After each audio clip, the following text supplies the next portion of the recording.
Welcome to episode 6 of Disruption and Kindness. I'm Travis Swearengen, and I'm sitting here with my partner, Caleb Monroe. Hello. And we're here to talk about brands, businesses, and how they impact culture. Roll the titles.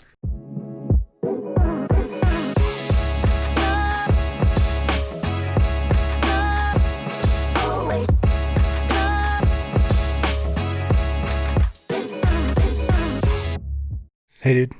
Hello. How are you? I'm good. I'm really good. It's been an interesting week, yeah? It's been a real crazy week. Yeah. How are you?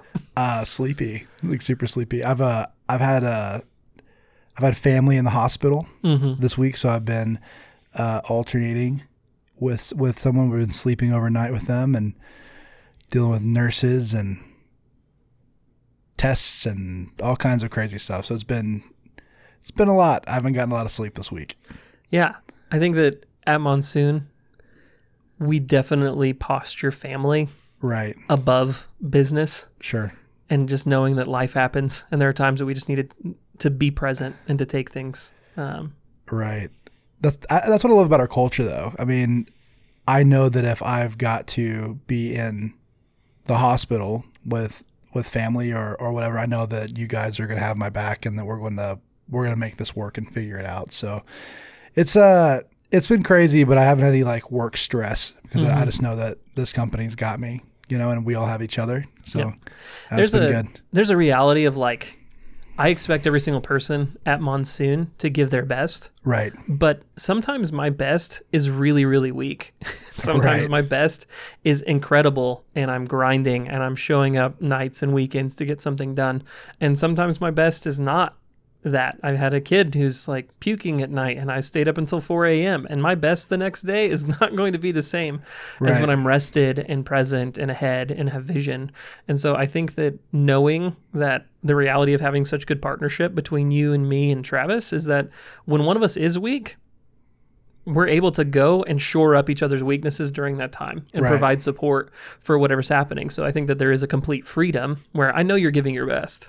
That never changes. Sure. But the amount of what best is will. I think that's where some businesses get it wrong when their definition of you giving your best is that you provide the exact same level of output 24/7, 365. Right. And that's just not realistic. No, it's not possible because your situations and your context change. I don't know, as someone that's about to get married, like the amount that I could give my business 2 years ago is about to be completely different than 1 year from now. Right. There's just so much there's so much difference to it, and even now as I'm sitting here talking about it, I'm just thinking about like, I hope I can get through this episode coherently because I'm so sleep deprived. But I'm just glad to be here, and I'm glad that we're doing this, and I don't know, it's been a fun ride for sure. Yeah. But yeah, I think this week for me has been clearly like making sure things are good on this end and taking care of business here on this front. But I felt really good. I think that my wife and I are trying to figure out kind of like home life balance and where to throw our efforts. And we're just realizing that we've like happily committed to lots of places. And we recently went and looked through our priorities together as a couple. Interesting. And just sat down and said, okay, where are we wanting to put our efforts? How are we going to be strategic on our priorities? And after looking at it, there were a few areas that showed up. It was Monsoon, it was my kids, and it was the church that we're going to. And I think that outside of those three areas, I think we kind of realized we have a limited amount of time. And if I'm not going to base my time off of my priorities, I'm not going to necessarily use it correctly and spend it correctly. And so I think that now that we're running at that speed and we really are applying ourselves that way, life happens and stuff will show up and we don't know how to prioritize it because it didn't fit into our model. And we're just kind of navigating how that affects other areas when we choose to apply ourselves. So right. It's so important to know how to say no. I think that some people feel like to be a real go-getter or to get after it, you need to say yes to absolutely everything. And I think you need to say no to the wrong things so you can say yes to the right things and give those things your all. And it's a skill to be learned because it's just so hard to like tell people no when they ask you to do something or you want to help them or you think something will be fun and you want to overcommit and you get there and you end up stressed out. And then the things in your life that are actually priorities get totally jacked up. Yeah.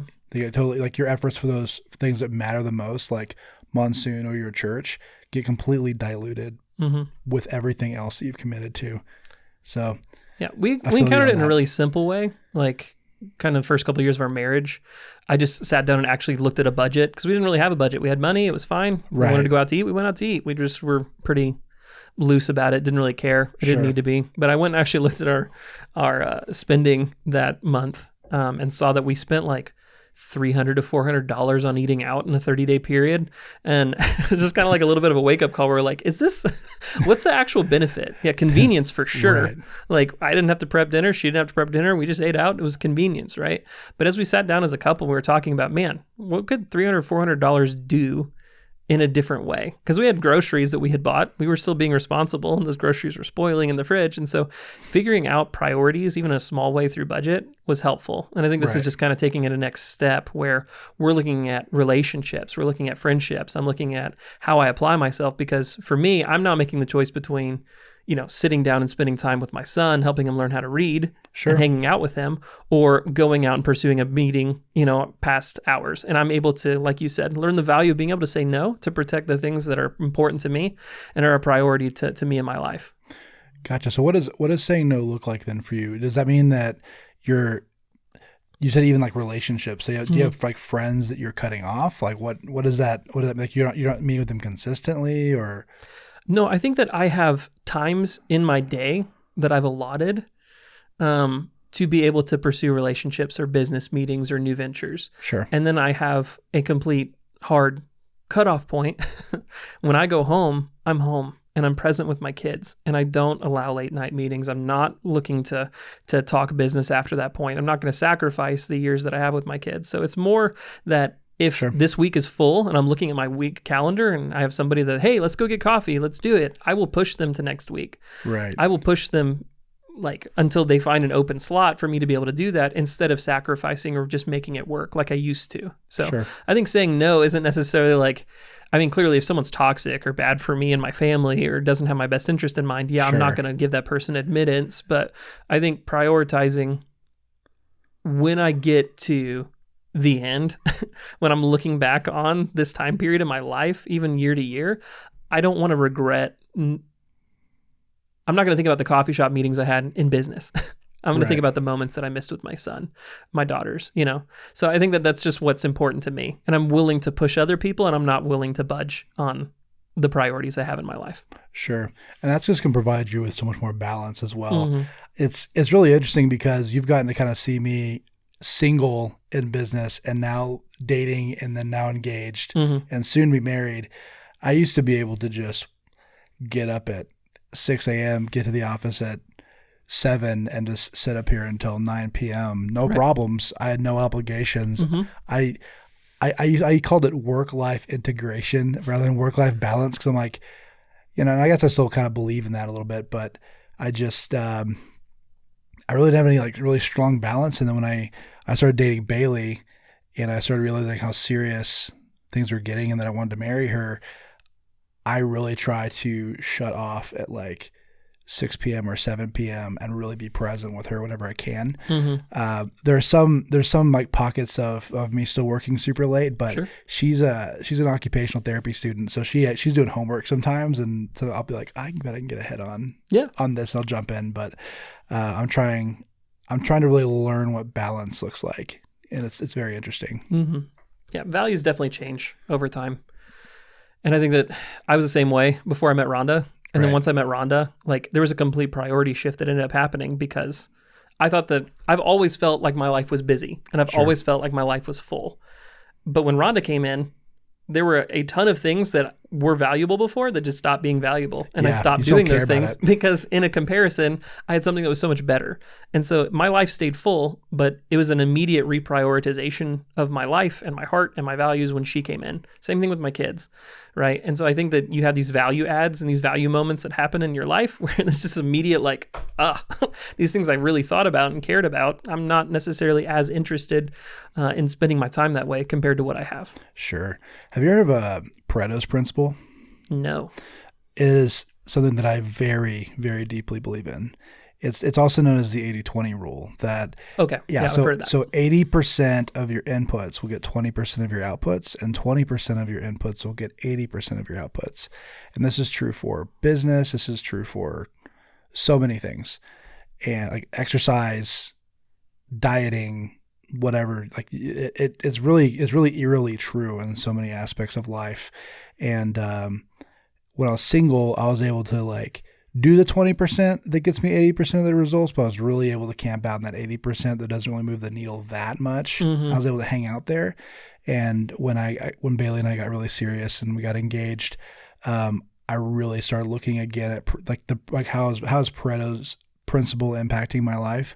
How can I focus on the 20% with my 9 to 7 p.m. and then leave the rest of the 80% as these little outliers that kind of happen throughout my week. But Sure. that's been kind of how I've had to like really learn a lot more balance. And I feel like I'm being way more effective, and I'm also getting that time with her. So it's interesting. Yeah. So when you're describing like 20% input versus 80% output, is it 20% of my effort is producing 80% of my results in my life? Is that a better way? The input output thing is. Here's an example. Okay. In business, when we're talking revenue, 20% of your business's efforts to generate revenue will result in 80% of the revenue you generate. Okay. And 80% of the stuff that you could be doing will generate 20% of the stuff. Gotcha. So it could be just like little simple nitpicky things like obsessing over your website and like just nitpicking every little aspect of your site that really aren't moving the needle at all. But that 20% that gets the 80% of the results, sales. Sure. Right? So it's like if sales are what's generating the majority of our revenue, and that is just such a simple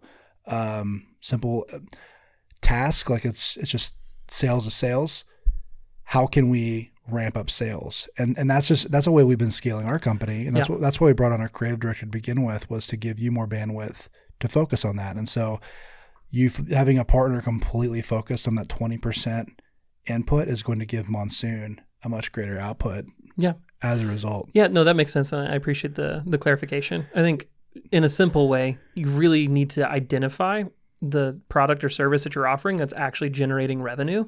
Right. And actually identify there are lots of products and services that you're offering that are like high. The way that I like to describe it is in business, when I'm looking, like what I'm looking for is products or services that are high profit, low labor, and are scalable. Those are the three things that I really, really want to focus on, because that's what you can really build a business off of. Right. And I'm looking for those three things in particular, because you have people that are, if it's high profit and high labor, like it's not super scalable. No. If it's you probably taking those three things can look at each service that you're offering, whether it's logo design for us or marketing, web design. I can look through all the products and services that we're doing. And what I really want to make sure is that we're not offering something that is high labor and low profit. Right. Because that's the 80% you're describing that's giving 20% of the profit. It's not worth it. We might as well drop it, let one of your competition handle that and be the guys that do that, and actually focus on the things that are actually bringing in the bank for you, that are, high profit, low labor, and scalable. And that's why I love specialization so much, because so many companies want to become everything for everybody, and they're just focused, and they're just camping out in so much stuff that's not even bringing them that much benefit, and their customer probably wants to hire a specialist anyways. It's just crazy. We get into that generalization versus like specialization argument. It is so important that businesses learn how to specialize. You end up offering fewer services. You become an expert in one field, and you have more negotiating power on price. You remove a lot of competition as well. Right. So I don't know. Pareto's principle goes deep. Sure. And I don't know. I think it applies to every aspect of my life. And so I've tried to really apply that more personally and go, man, when I'm away from Bailey, who's about to be my number one priority in life, what are the tasks that I can do to push Monsoon forward that are actually going to move the needle, right? Sure. So I'm trying to focus on what are those 20% of my efforts that are going to produce those 80% of my results, and how can I leave those 80% of tasks that are just not really producing a lot of results, kind of by the wayside a little bit. Yeah, totally. It's kind of picking them up as we go. One of the things that we've been doing is just getting tons of questions from people who are asking about branding, who are asking about how they can improve, and just fielding those questions has been a lot of fun. And so we actually have 2 questions from different people today that I think are close enough or similar in nature where we can actually kind of lump them together. So Jonathan Wynn asked very simply, kind of give me a what not to do in terms of brands. So what should brands really focus on and what should they like not do? Where have we seen brand mistakes? And even Jeremy Barbie's question is, what are brand mistakes I should look out for that could turn my brand from good to bad? So kind of what are the pitfalls that we've found in branding and kind of that we've seen companies lose brand, lose trust, lose these things through problems that they've created by pivoting hard in a way that they shouldn't have? Well, I guess just to lay a foundation for this conversation, we have to discuss what is a brand. And I know we talk about it every episode, Sure. but for those that might be jumping in for the first time, your brand is not who you say it is. Your brand is who they say it is. So your brand are the connotations, the thoughts, the feelings, emotions, frustrations, admirations that people have about your products and your services and your company. And you cannot control it. You can only influence it. You can't control what people think about your company, but you can definitely influence it with the things that you do. Sure. And that's what makes this question a little hard because, I think there are definitely some mistakes you can make as a brand depending on your goals. Yeah. It's not an across the board, every single company there's no can make this mistake. Like you could get like 20 brands and have them make the same move and it'll be a mistake for some and not for others. And that just depends on what their brand actually is. What are they authentically carrying? Right. So it's just highly subjective. Yeah. I think that when you're talking about branding and getting that baseline foundation understanding, the way that I like to describe it is it's not just your logo. Your brand is not your logo. Your brand is any interaction that I have with your company. If I pick up the phone and I call your front desk and I'm talking to your front desk lady and she's rude to me, that's your brand. If I'm driving by and I see a billboard, that's your brand. Like any interaction that I have with your company, whether through social media or in person, on the phone, that's your brand. And it influences how I think and how I believe. Like you said, you don't own it. Your consumers are the ones that dictate what your brand is, but it's influenced through those interactions that you've created with your clients. Right. So I'm assuming with what I know about Jeremy Barbie and Jonathan Wynn is they're both running businesses. And so I imagine their primary goals is revenue. Sure. And profit, making money. Right. So what are some brand mistakes that would stunt your financial growth as a company? Sure. And I know that Jonathan Wynn, for example, we can take it even a little bit more granular. Jonathan runs a coffee shop. He's the general manager at Tova Coffee House. And so I think if you're looking at coffee shops, mistakes that I've seen them make is if your brand, think about coffee shops in your area, in your city. You're talking about mistakes that coffee shops make in general, not Tova specifically. Not Tova. Okay. I'm just saying, like, what mistakes can a coffee shop as an industry make and that I've seen? I don't want to put some on blast. No. We're not blasting anybody.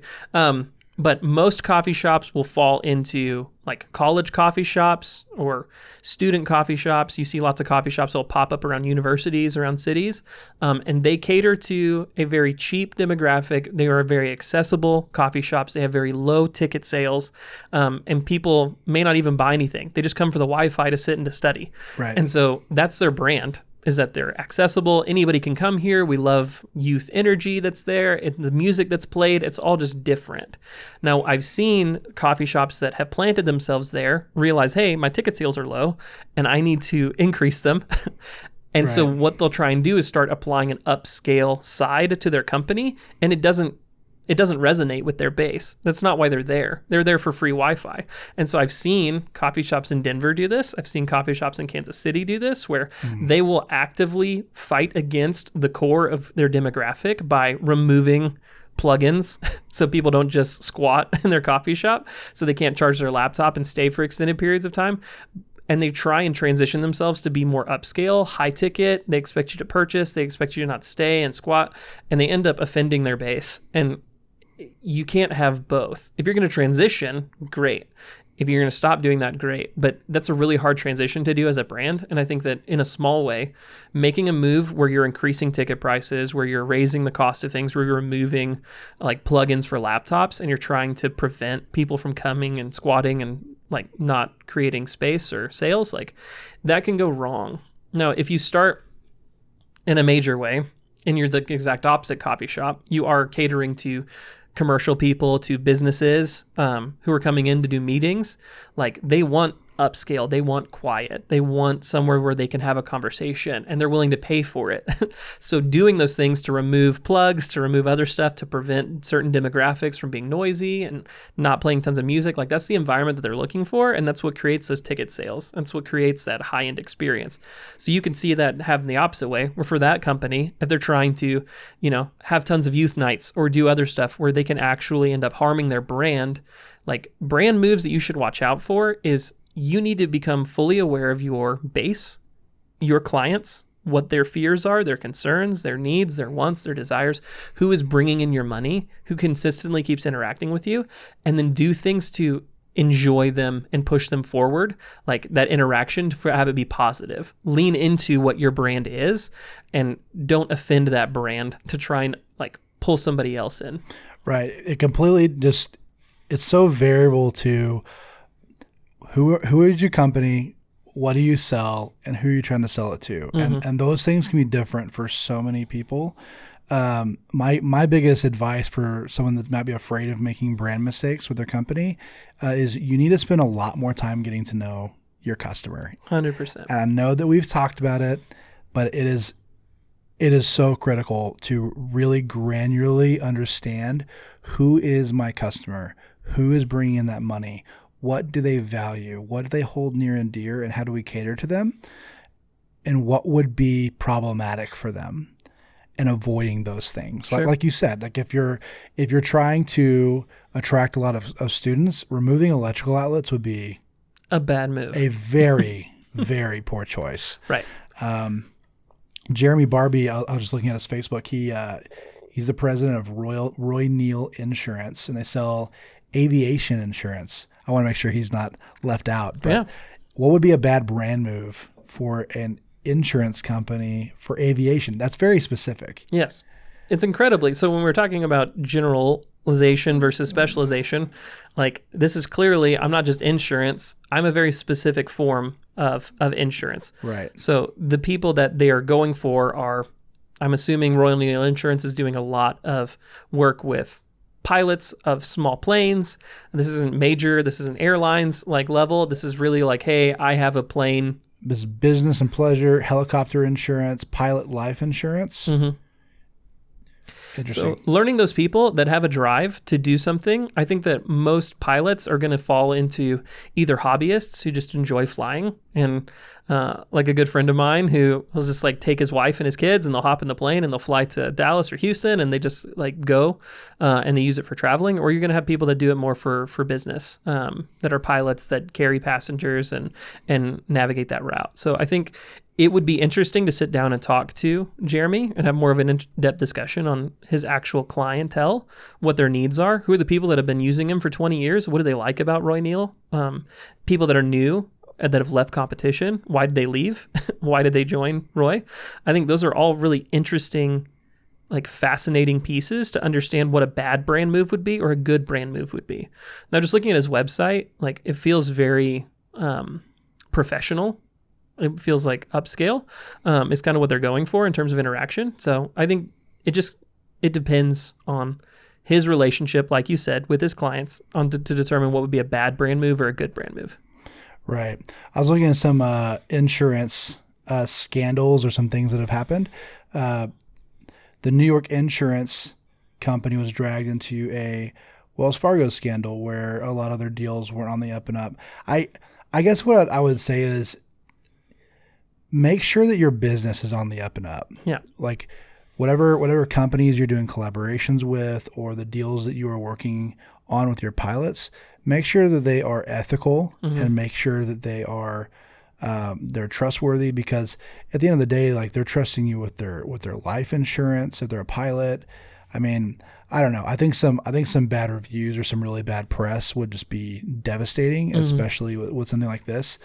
And so I don't know. I think that for insurance companies, especially one like this, like you're probably not going to be getting like maybe the same level of like press that like Blue Cross Blue Shield would get or something like that, because this is such a very specific thing. But I don't know, avoiding scandals, making sure your business deals are ethical and on the up and up would probably be the best way to do that. Yeah, I think specifically knowing Jeremy and his question being what are brand mistakes I should look for that could turn my brand from good to bad.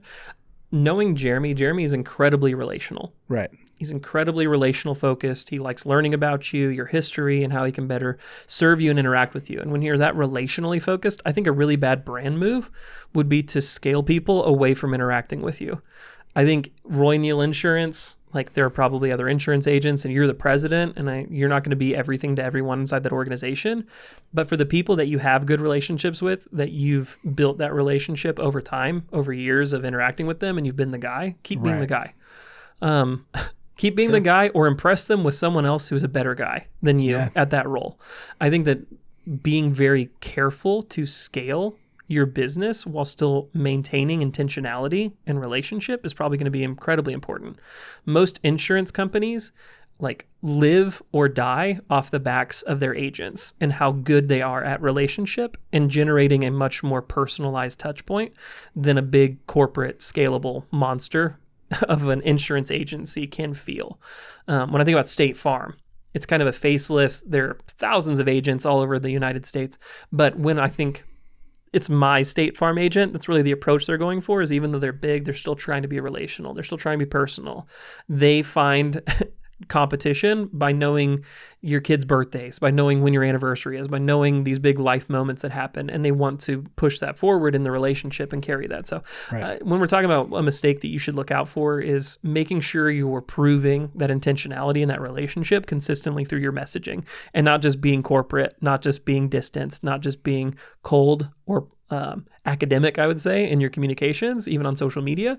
Like, be relational, talk about life, talk about people, tell stories. I would more put you into that realm to see your agency continue to grow. Sure, I completely agree. Speaking of brands that are making moves right now, I don't know if you noticed this or heard about this, but there are several branches of the military that are actually making their way onto game streaming platforms like Twitch. Okay. Now, the Navy, the Army have both started streaming teams where you join the Army or you join the Navy. And for the Navy, it's a 3-year stint where you're literally, they have people that they're hiring to just stream on Twitch. Now, for those of you that don't know, Twitch is a massively popular game streaming site where I can log on and see people who are streaming themselves playing the video game. Okay. So very popular right now. I do it. I watch it. My friends watch Twitch. It's how I interact with personalities and people who are playing the games that I care about or the things that I enjoy. Just for context, I don't. Right. It's actually a world that I'm really unfamiliar with and trying to learn more, like a lot more about. So you probably know a whole lot more about this than I do, but sure. What's going on? Yeah. So with Twitch, there are streamers that make multiple 7 figures a year because of streaming games and people donating money to them and subscribing to them. So this is where Gen Z is. This is where the younger side of millennials are. This is where they hang out and watch the people that they care about. So there's watching people play video games live. Yep, that's it. Now, there's other sides of Twitch, but right now, for the sake of discussion, that's the majority of what happens on Twitch. Okay. There are creative channels, there are cooking channels, there are other people that do different sides of things on it, but you literally can log on, be one of them, comment to people, have conversations and dialogue. You can donate money to people that are streaming to ask them questions and get them to respond to you. It's a very interactive community, but it's based around video games, cooking, creative, music. Yeah. Right. So it sounds like the platform is really maturing. Kind of like Facebook was originally intended for college students, or Instagram was originally intended for photographers, and then the use case for the platform expanded as it got older. So Twitch started only as a video game streaming service, Yeah. and then they're picked up by Amazon, and they've had some time, so I guess they're just doing lots of different kinds of content. Yeah, they're breaking out to where they're really more about community building and building communities of people that care about different hobbies and different interactions. So I thought it was all video games. No. But what's interesting is the Navy is focusing on video games right now. Okay. So, which is weird. Well, it is weird, but our armed forces right now are really struggling with recruitment. Right. Turns out that a lot of millennials and Gen Z people, there are a ton of them that just aren't super gung-ho about the military anymore, just as an experience or as what they want to do for the rest of their life. Like, it's not as ingrained in interactions. They're not having as strong of a recruitment that they've had in past decades with past generations of people. So you have the Navy, you have the Army, you have a bunch of other ones like we discussed, like McDonald's. You have these other companies that are really making these really big Gen Z pushes. Everyone's focused on Gen Z. Everyone's trying to reach this new generation that's very dynamic and very different and get their hooks in early. So you see the same thing with the Navy right now. So what ended up coming out in a report is that the Navy ended up paying a advertising agency called Young and Rubicam $2 million to build out a streaming team for them. And granted, this is a drop in the bucket. The Navy has an estimated $200 million that they'll spend on recruitment just in 2020. So just to put that in perspective, this is just $2 million of 200. 1% of their recruitment budget. Right, exactly, that they're throwing into there. So this $2 million was for Twitch and other partnerships and represents the Navy's planned esports investment for 2020. Okay. So esports, video game, they're trying to build out a team of people that are really, really good that can develop this. Now, anybody in their right mind that's thinking, okay, the Navy is getting into video games. Why would they do that? Right. Every single person knows that this is for recruitment. Right. Like, just inherently. It feels obvious. Yes. The problem and why this is bad and why the PR has gone negative for Navy doing this is that they're saying that they're not actively recruiting on Twitch or other streaming platforms, that they're spending money and this is not for recruitment. Okay. So it feels like a lie. Right. Everybody that's watching it, including, so here's the problem. They put their streamers on Twitch. There are people that come and watch it. They hear these people, they're asking questions, hey, are you a recruiter? And they're like, no, I'm not a recruiter. And they're able to get away with that because a recruiter is an actual job designation. Right. So when people are asking the question, hey, are you here to recruit people to the Navy through video games? Right. That's what they're asking. And what they're responding is, no, I am not a job title recruiter. I play esports. I'm a streamer. And so it creates this very big gap in brand trust for why you're there. And what that gives way to is people just trolling them relentlessly on Twitch. Gosh. So all the questions, so the majority, the Navy goes on, they start streaming, everyone gets a notification who follows them, they all hop on, and now they're asking the Navy guy about war crimes for specific wars. They're like trolling them hard. So the majority of the questions aren't, hey, what video game are you playing? Let me learn more about you. Kind of what they were hoping it would be. It's spun out into a really, really bad scene where they're asking about war crimes and do they have Wi-Fi on aircraft carriers? Like none of that. None of that. No positive things are happening from this because you're not telling us the truth. We're not going to. Like, they've created a very toxic community because they haven't been upfront and honest about what's happening. Wow. That's a lot to unpack. I feel like, first off, if they are actually trying to recruit through Twitch, let's pretend there's a hypothetical situation to where they're actually not, and this was actually unintentional. Mm-hmm. I feel like if they're trying to actually recruit people, they just need to come out and be like, yeah, we're absolutely using it for recruitment. We want to use it as an opportunity for Generation Z to have some exposure to the military Sure. and to ask questions and to learn about what we do. Mm-hmm. You know, I think if they're like open about that, there wouldn't be this weird like cloud hanging over the Navy going like, are you guys trying to like coerce people? Mm-hmm. Like what is this, you know? And it feels really dishonest. And so why would anyone want to go and fight under your branch if they feel like you're lying to children? Right. It's a very interesting play, and it doesn't appear that the $2 million was spent very well, Right. given it's actually blown up really negatively. So not only are there trolls and activists who are now using this to really parrot and get these people to interact live on camera, there's actually like a First Amendment lawsuit that's come out over this. Like Congress people have actually filed legislation that are trying to prevent the military from using its budget to stream games online. So it's really not going well. And so one of the big reasons this report came out was not just the revelation, hey, they paid an advertising agency $2 million to try and jump into Twitch, but also 2 weeks ago, an official U.S. Navy stream included like references to the bombing of Nagasaki from the guy that was streaming. He was talking about it, and also veiled references to like a racial slur. So the Navy's now come out because of the really bad PR response that's happening under this like torrential downpour of trolling that's going on when they're trying to interact with their community, that Commander Laura Bollinger of the U.S. Navy Public Affairs Office said, "We've paused streaming and are reevaluating how we vet users who are allowed to play with us on stream in an effort to ensure this does not happen again." So it's been really, really bad. And it's not just the Navy, it's also the Army. No armed forces are really having good traction. Are they all in there? Just the Army and the Navy that I know of right now are really trying to use Twitch and figure it out. And it's kind of like Hello Fellow Kids. It's this big organization that's trying to mesh with the culture, and they're just not connecting in an authentic way. Gosh. Well, if this goes back to Jeremy's question, like if you want to destroy your brand, get caught lying. Right. For sure. So if they're lying so they can like recruit people, it just causes a bunch of brand distrust and no one's going to want to join. Sure. But let's pretend for a moment that the Navy is telling the truth. Mm-hmm. And that maybe, like lots of companies, like lots of brands have, they just didn't think about it. Right.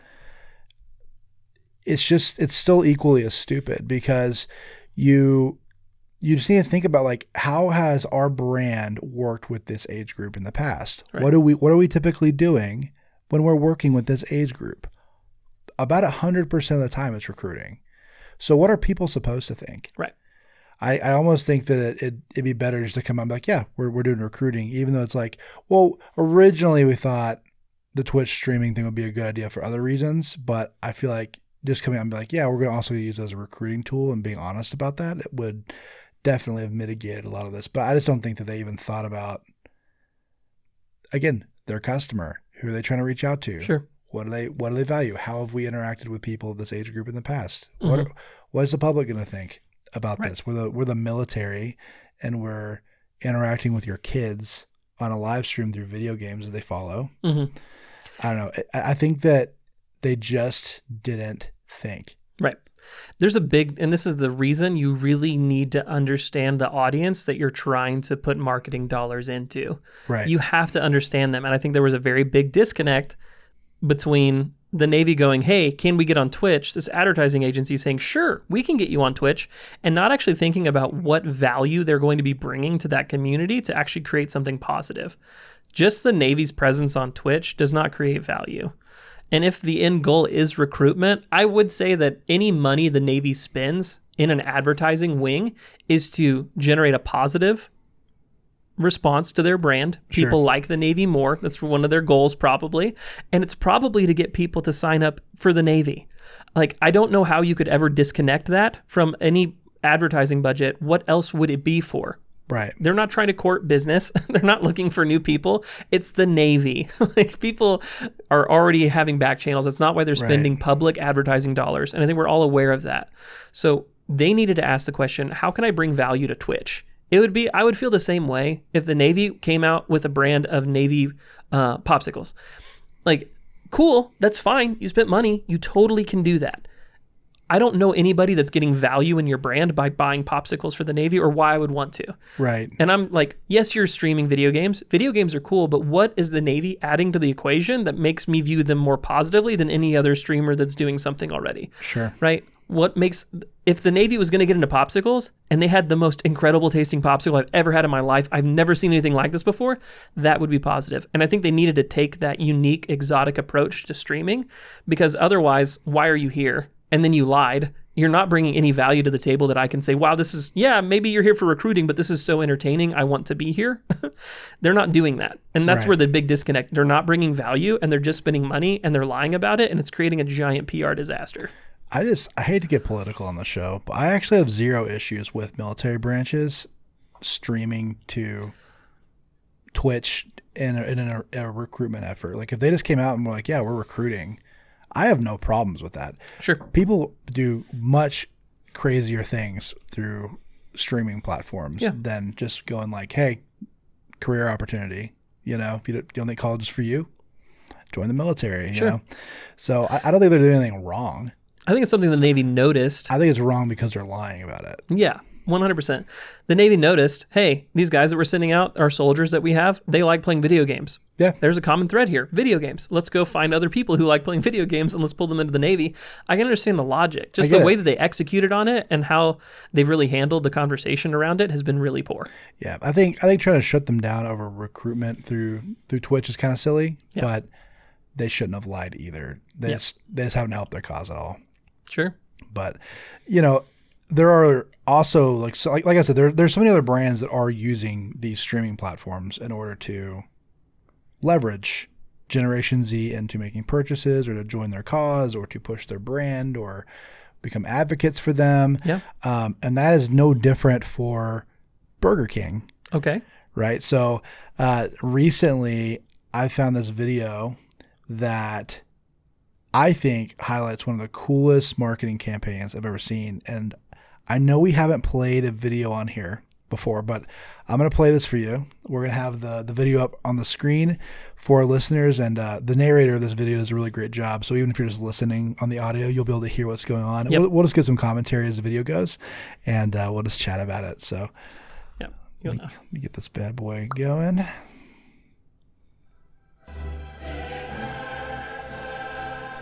So there's some quotes happening from Bloomberg and just talking about the power of like this marketing effort.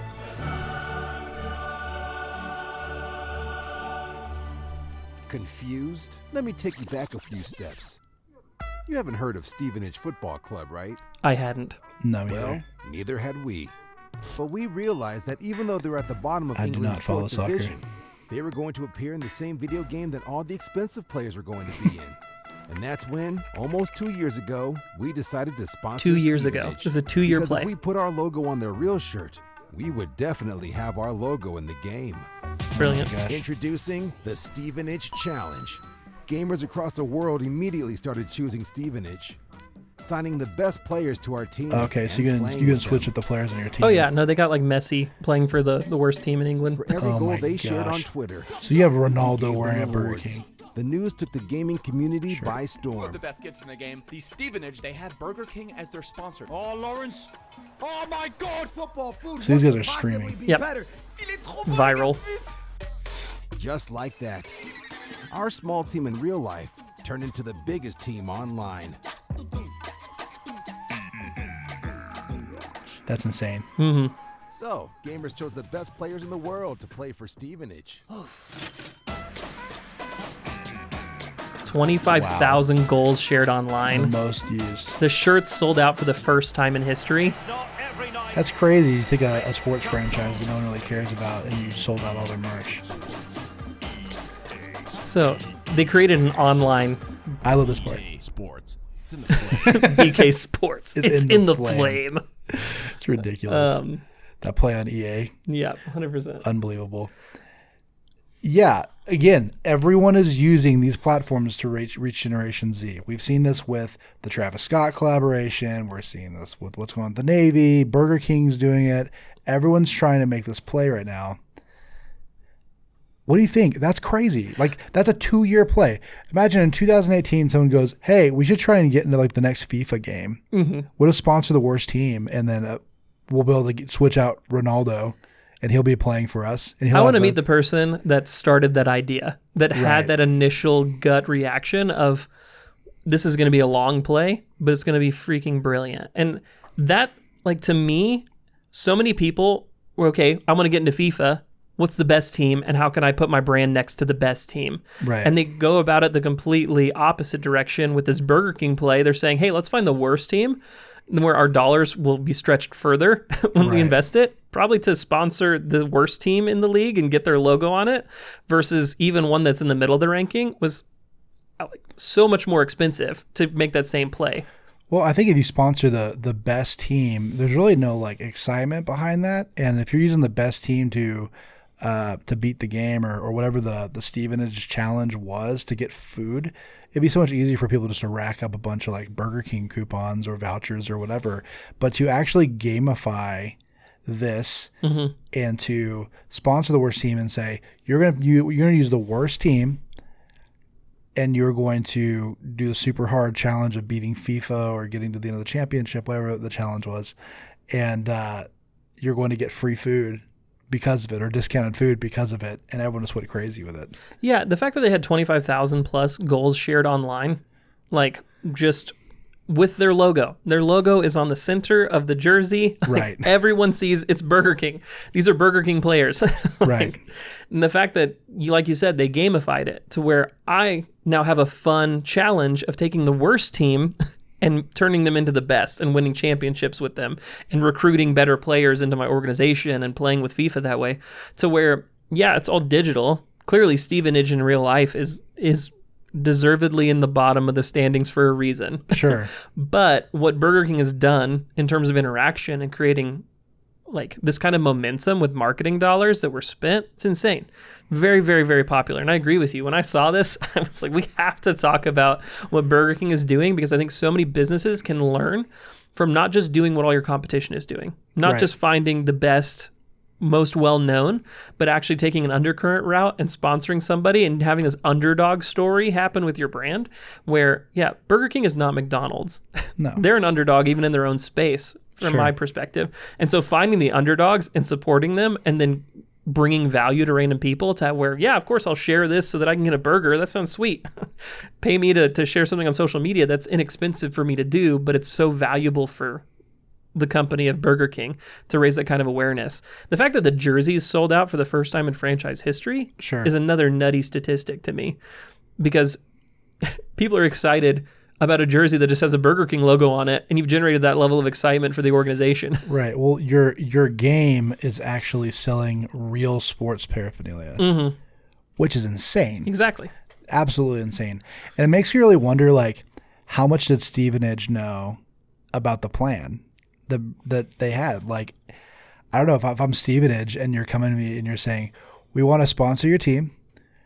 Our plan is to get onto FIFA. We got the Stevenage challenge we're going to try and do, and we're going to try and blow up this thing. Like, I don't know. That's, for them, that was such a huge play too, because you take this team that no one had really heard about and you've made them this super, super popular choice on this. FIFA's huge in the gaming world. So, God, it's such a strong brand move for both companies. Yeah, and I think that if you look at Stevenage, nobody had ever heard of Stevenage. If Burger King had not done this move, I still would not know about Stevenage. Right, I would never know. There's no interaction that I would have with them. Sure. When you take the lowest team, you don't talk about that. Now, they're the talk of the town. I know like the top teams, and I know Stevenage. Like there's an entire middle pack that still doesn't have the level of awareness. Well, you saw the list that went down. It went through a ton of teams and then went to the bottom with Stevenage. So I don't know. I think what that means for the organization of Stevenage is huge, though, in terms of awareness, in terms of talent, in terms of where people want to start playing. Like, you start winning in an online space and generate, like, excitement is being generated. That, like, hey, our jersey sold out for the first time and Burger King is on it. That creates a case study for conversations for new sponsors, new money, new stadiums, because look, there's traction that's happening right now. Right. We can keep carrying this as an organization. Where can it go? So, well, it helps them with recruitment. It helps them get better players. It helps them. I'm really interested to see what's going to happen with Stevenage over the years and to see if they actually climb up the ranks because they're able to afford better players. Maybe that doesn't happen. Maybe people forget about the Stevenage challenge and go, great, I won some burgers and it doesn't really impact anything. But I don't know. That's why I love campaigns like this, because it leaves so much open to the imagination, and I don't know, it makes me really excited to see what's going to happen. Yeah, I think that isolating, when we're talking about doing marketing with companies, there are lots of marketing agencies that say, okay, we'll throw you on Google, we'll throw you on Facebook, we'll put you behind these normal channels, and they don't take the time to be creative, to be strategic, to actually think through what is the best use of this company's marketing dollars to get the most bang for their buck. Sure. It may not be Google. It may not be Facebook. Those are good platforms. It may be LinkedIn. Like there may be these other avenues that people aren't approaching right now or not even thinking about. And I think that you see Burger King going, we're somewhere creative we can split our money right now. And they found it, and it's resulting in actual sales and shares and virality around their product. And I think that when you're talking about businesses taking a practical approach, there are so many businesses, I look at them and I say, why are you spending thousands of dollars in Facebook ads when your clients really prefer to be wined and dined? Take your budget, have a great, like pre-COVID, have a great actual meal in place, bring value to them, give them networking opportunities around your brand, Sure. and meet the people that you want to meet in a relational way instead of trying to court them through digital. Like, you need to think through the company that you own, the one that you're trying to start, who you are as a person. There are probably more creative. All this should prove is that there is more creative ways you can spend your marketing dollars than just doing what everyone else does. Right. So Insane. love it. Love it. Those are the kind of things that I'm so excited about. I'm like, yes, more of this. It's what makes me passionate about this industry. Mm-hmm. I love what I do so much because this stuff exists, you know? And it's just really interesting to see how these brands are trying to reach, you know, Generation Z. Kind of way off topic, but like it makes me think about how, like, I know you and Trav are real big into League of Legends, Mm-hmm. and it was League of Legends is this computer game, and I don't get it. I'm loving you explaining this. Keep going. I know. I can't explain it, but you get teams on both sides, and you try and trash the enemy base, and it's huge. People love it. It's like a 10-year-old Mm-hmm. video game, and there's been this league, this sports league, that's kind of emerged globally around this, and it's this massive deal. Thousands of people will pack out this like stadium or arena. They're filling 30,000 people stadiums to watch League. Yep. To watch these guys play a video game, which is like super appealing to Generation Z. And when you were first explaining this to me, I was just like, I did not even know this existed. And then I'm watching some of this stuff with you guys and going like, this is like a sports event. Yep. It's outrageous. But then I was watching some of the finals with you a few weeks ago, and like somebody's like a polar bear character is running through the jungle, and there's like a flag with the MasterCard logo on it in the game, and you're going like, there's like the Toyota logo, Honda, the Red Bull, for the buff, the Baron buff thing. Yeah, they have a Red Bull power play. Right. It's just all these brands are just getting so immersed, and even into the actual games itself at this point to reach Generation Z. It's crazy. I don't even know what marketing is going to look like in 5 years. A game last week had 1.5 million people watching it at the same time. Just there watching it, serving ads to it, finding people that are excited about it. Sure. From the level of production, like in the buy-ins and stuff that have happened, like the Golden State Warriors, they spent $5 million to get their brand to be in the franchise for League of Legends. Every team did. So I think that, like you're talking about, people are making plays towards video games. Right. I would not be surprised if, like, what the move from radio to TV was, if we're moving from TV to video games and a more interactive, choose-your-own-adventure, entertainment-based position where even though I'm still a spectator, either I'm playing the game and I like it, I just think it's more accessible. If you're talking about playing football, soccer on the level of players that are actually represented in FIFA versus the amount of people that can play FIFA just by having an Xbox or a PlayStation, it's massive who you can reach. Like compared to playing in the NFL versus playing Madden, who can you reach that way? And where are people throwing their advertising dollars, not just into stadiums anymore or onto commercials, but you're potentially reaching even more people by going into Madden now, by going into FIFA and actually placing your advertising dollars there and making sure you're showing up in a game which millions and millions and millions of people play every single day. Right. It's like you said, we've gone from the radio to the television, and I think it's the television to the internet, social media, you know? And I think that gaming through these platforms has actually become a social media medium within itself. I think it's actually become a branch of social. And I don't know. It's absolutely crazy. Yep. I'm excited to see where things continue going. Absolutely. And I know that it sounds like we're just like creating this huge gaming episode of Disruption and Kindness today, but the common thread that goes through all of this is Generation Z, right? So if you are running a business, these are your next customers. These are the next people coming up that are going to be buying your your products and services. These are the next guys that are going to be buying aviation insurance. These kids playing video games are the next pilots. And so, yeah, we're talking about video games today, and video games aren't my thing. Mm-hmm. But what is my thing is reaching demographics of people, sure, and growing businesses. And this is the new frontier of doing that, yep, and of reaching this generation. And so, I don't know. Even though it's this, in this like medium that I just don't find super interesting, it is just so incredibly applicable and important to businesses and brands today. Yeah, you're planting seeds now that are going to grow decades from now. Right.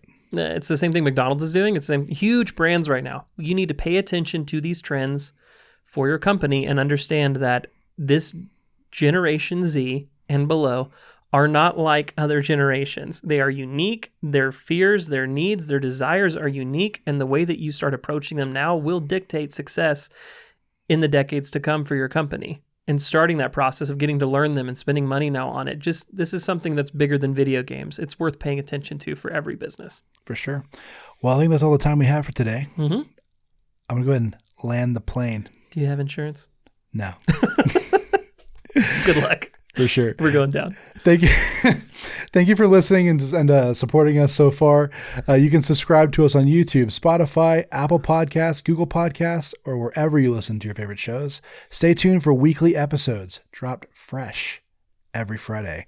Also, don't forget to like us on Facebook. We're trying to do some community building there, and we like to take your questions and discuss them on the show like we did for Jonathan and Jeremy today. And we're excited to keep making awesome content for you. Stay tuned for Disruption and Kindness, Episode 7, next Friday. We love you guys. Thank you. Thank you.